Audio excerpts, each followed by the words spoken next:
வணக்கம். ரொம்ப முக்கியமான விஷயத்துக்கு தான் இந்த வீடியோ. இன்றைக்கி காலையில் நம்ம அரசு சார்பில் 5000 ரூபாய் உங்கள் அக்கௌண்ட்டுக்கு வந்திருக்கோம்.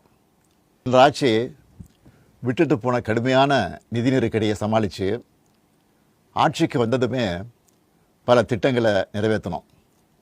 நம்ம ஆட்சிக்கு வர்றதுக்கு முன்னே மாதம் 1000 ரூபாய் உரிமைத் தொகை வழங்கப்படும்னு அறிவித்தேன். அப்போ இது சாத்தியமே இல்லைன்னு சிலர் சொன்னாங்க. ஆனாலும் நிதி நெருக்கடியை சமாளித்து ஒன்றிய அரசினுடைய ஓரவஞ்சனையை மீறி கடந்த 2023ஆம் ஆண்டு செப்டம்பர் மாதம் முதல் கலைஞர் மகளிர் உரிமை திட்டத்தை வெற்றிகரமாக செயல்படுத்திட்டு வரோம். இவ்வளவு சிறப்பு வாய்ந்த இந்த திட்டத்தை மற்ற மாநிலங்களும் பின்பற்றி வராங்க.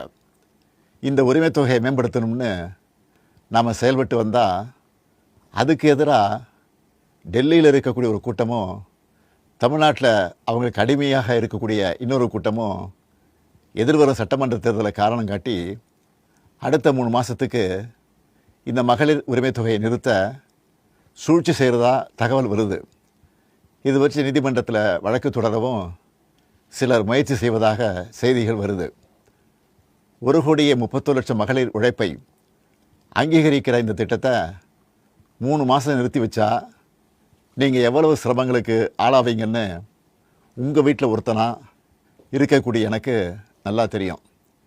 கடும் வெயிலில் வேலைக்கு போக கஷ்டமான கோடை காலத்தில் இந்த தொகை நிறுத்தப்பட்டால் உங்களுக்கு எவ்வளவு வலி ஏற்படும்னு என்னால் உணர முடியுது. உங்கள் மாதாந்திர செலவை எப்படி சமாளிப்பீங்க?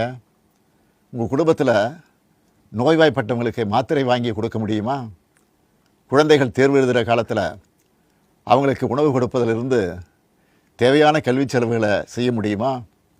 இந்த கஷ்டத்தையெல்லாம் நினச்சி பார்த்து தான் ஒரு முக்கியமான முடிவை எடுத்திருக்கிறேன்.